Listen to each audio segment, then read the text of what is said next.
Hello, എല്ലാവരും സുഖമായിരിക്കുന്നു. നമുക്കപ്പോൾ ഒരു ഏത്തപ്പഴം വെച്ചിട്ട് ഒരു 10 മിനിറ്റ് ഉണ്ടാക്കിയെടുക്കാൻ പറ്റുന്ന അധികം കുക്കിംഗ് ടൈം ഒന്നും വേണ്ടാത്ത ഹെൽത്തി ആയിട്ടുള്ള സ്നാക്ക് നോക്കാം. ആദ്യമായിട്ട് നന്നായിട്ട് പഴുത്തൊരു ഏത്തപ്പഴം ഇതുപോലെ നാലായിട്ട് കീറിയിട്ട് ചെറിയ കഷ്ണങ്ങളായിട്ട് മുറിച്ചെടുക്കുക. നല്ല മധുരമുള്ള നല്ല പഴുത്ത പഴം എടുക്കുന്നതാണ് നല്ല കേട്ടോ. ഇതിപ്പോൾ അല്പം തൊലിയൊക്കെ കറുത്ത പഴമാണ്, അതിന് അരിഞ്ഞെടുക്കുക. അതിനുശേഷം ഒരു പാൻ അടുപ്പത്ത് വെച്ച് അതിലേക്ക് ആവശ്യത്തിന് നെയ്യ് ഒഴിച്ചു കൊടുക്കുക. നെയ്യുടെ അളവൊക്കെ നിങ്ങൾക്ക് ഇഷ്ടമുള്ളപോലെ ചേർത്ത് കൊടുക്കുക കേട്ടോ. അപ്പോൾ അതിലേക്ക് കുറച്ച് കശുവണ്ടി കൂടിയിട്ട് നന്നായിട്ട് മൂപ്പിച്ചെടുത്ത് മാറ്റുക.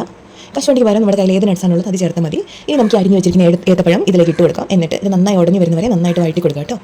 ഇപ്പോൾ അത്യാവശ്യമൊക്കെ കളറൊക്കെ മാറി വരുന്നുണ്ട്. ഇത് നമുക്ക് ഈ സ്പാച്ചിൽ വെച്ചിട്ടൊന്ന് ഞെരിച്ച് ഉടയ്ക്കാൻ പറ്റണം. ആ പാകം വരെ എടുക്കുക. അതിനുശേഷം മധുരത്തിന് ആവശ്യമായിട്ടുള്ള പഞ്ചസാര ചേർത്ത് കൊടുക്കുക. എന്നിട്ട് ഇതെല്ലാം കൂടെ ഒന്ന് മിക്സ് ചെയ്യാം കേട്ടോ. ഇനി ഈ പഴമൊക്കെ ഒന്ന് കളർ മാറി ഒരു ചെറിയ ബ്രൗൺ കളറൊക്കെ ആകുമ്പോഴേക്കും നമുക്കിതിലേക്ക് 1/2 കപ്പ് റവ ചേർത്ത് കൊടുക്കാം. ഇനി റവയും കൂടെ ചേർത്ത് നമുക്കിതെല്ലാം കൂടെ നന്നായിട്ടൊന്ന് റോസ്റ്റ് ചെയ്തെടുക്കണം. റവയുടെ കളറൊന്നും മാറേണ്ട ആവശ്യമില്ല, ജസ്റ്റ് ഒന്ന് റോസ്റ്റ് ചെയ്തെടുത്താൽ മതിയാവും. ഇനി ഇതിലേക്ക് നമുക്ക് പാലാണ് ഒഴിച്ചു കൊടുക്കേണ്ടത്. ഞാനൊരു 1/2 കപ്പ് പാൽ ഒഴിച്ചു കൊടുക്കുന്നുണ്ട്. നിങ്ങൾക്ക് അളവ് കൂടുതൽ പാലിന് ആവശ്യമുണ്ടെന്ന് തോന്നുവാണെങ്കിൽ ചേർത്ത് കൊടുക്കുക കേട്ടോ. എന്ന് വെച്ചാൽ ഭയങ്കര റെണ്ണിയായി പോകണ്ട. ഇനി ഇതിലേക്ക് ഫ്ലേവറിന് വേണ്ടിയിട്ട് 1 ടീസ്പൂൺ ഏലക്ക പൊടിച്ച് ചേർത്ത് കൊടുക്കുന്നുണ്ട്. പഞ്ചസാര കൂട്ടി പൊടിച്ചുകൊണ്ടാണ് ഈ വൈറ്റ് കളർ കേട്ടോ. ഇനി ഇതിലേക്ക് ടേസ്റ്റൊക്കെ ഒന്ന് ബാലൻസ് ചെയ്യാൻ വേണ്ടിയിട്ട് 1 നുള്ളു ഉപ്പ്, വളരെ കുറച്ച് അളവിൽ ഉപ്പും കൂടെ ചേർത്ത് കൊടുക്കാം.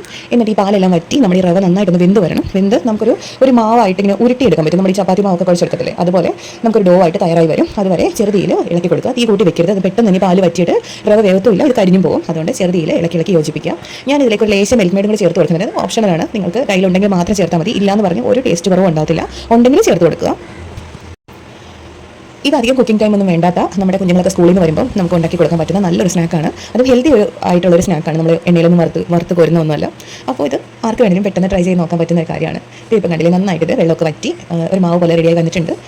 ഇനി ഞാനിത് ഒരു ഗ്രീസ് ചെയ്തൊരു പാത്രത്തിലേക്ക്, എണ്ണയോ നെയ്യോ തടവിയൊരു പാത്രത്തിലേക്ക് ഇട്ട് കൊടുക്കുകയാണ്. അത് ഏത് ഷേപ്പിൽ വേണമെങ്കിലും ഉള്ള ഇത് എടുക്കാം കേട്ടോ. നിങ്ങൾക്കിപ്പോൾ വേണം ബോൾസ് ആയിട്ട് എടുക്കണമെങ്കിൽ അങ്ങനെ എടുക്കാം. ഞാനിപ്പോൾ ഇതൊരു പാത്രത്തിലേക്ക് ആയിട്ടിട്ട് സ്ക്വയർ പീസസ് ആയിട്ട് മുറിച്ചെടുക്കാൻ വേണ്ടിയിട്ടാണ്. അപ്പോൾ ഇതിങ്ങനെ ഗ്യാപ്പൊന്നും ഇല്ലാതെ നന്നായിട്ട് അമർത്തി ഇതിനകത്ത് സെറ്റ് ചെയ്ത് വെക്കുക. പെട്ടെന്ന് തന്നെ ഇത് തണുത്ത് കിട്ടും. തണുത്ത് കിട്ടുമ്പോൾ നമുക്ക് ഡിമോൾഡ് ചെയ്ത് കട്ട് ചെയ്തെടുക്കാം. ഞാൻ പറഞ്ഞല്ലോ, ബോൾസ് ആക്കി എടുക്കാമെന്നുണ്ടെങ്കിൽ ഒന്ന് തണുത്തതിന് ശേഷം ഉരുട്ടി എടുത്താൽ മതിയാവും. അപ്പോൾ കയ്യിൽ എണ്ണയോ നെയ്യോ ഒന്ന് തടവിയാൽ മതി. ഇതിപ്പോൾ പെട്ടെന്ന് തന്നെ കടലിൽ ഇളകി വന്നിട്ടുണ്ട്. ഇനി നമുക്കിതൊന്ന് കട്ട് ചെയ്തെടുക്കാം. കട്ട് ചെയ്തതിന് ശേഷം നമുക്ക് ഇങ്ങനെ തന്നെ കഴിക്കാം. നല്ല സോഫ്റ്റ് ആയിട്ടുള്ള നല്ല ടേസ്റ്റി ആയിട്ടുള്ള ഒരു പലഹാരമാണ്.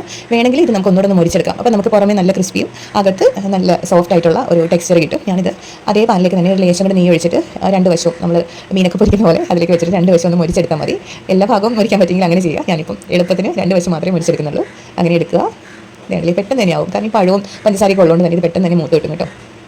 ഇനി നമുക്കിത് ചൂടോടെ തന്നെ സെർവ് ചെയ്യാം. നല്ല ടേസ്റ്റിയാണ്. വൈകിട്ട് ചായക്കൊക്കെ ഉണ്ടാക്കാനായിട്ട് പറ്റുന്ന എളുപ്പമുള്ള പലഹാരമാണ്. ഇപ്പോൾ എല്ലാവരും ട്രൈ ചെയ്ത് നോക്കുക. ട്രൈ ചെയ്തിട്ട് എങ്ങനെയുണ്ടെന്ന് ഫീഡ്ബാക്സിൽ തീർച്ചയായിട്ടും അറിയിക്കുക.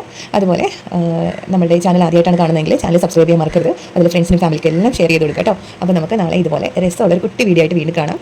അപ്പോൾ എല്ലാവരും ട്രൈ ചെയ്ത് നോക്കിയിട്ട് കമൻറ്റ് ബോക്സിലൂടെ അറിയിക്കുക കേട്ടോ. ഇത് കണ്ടില്ലേ, അതൊക്കെ നല്ല സോഫ്റ്റാണ്.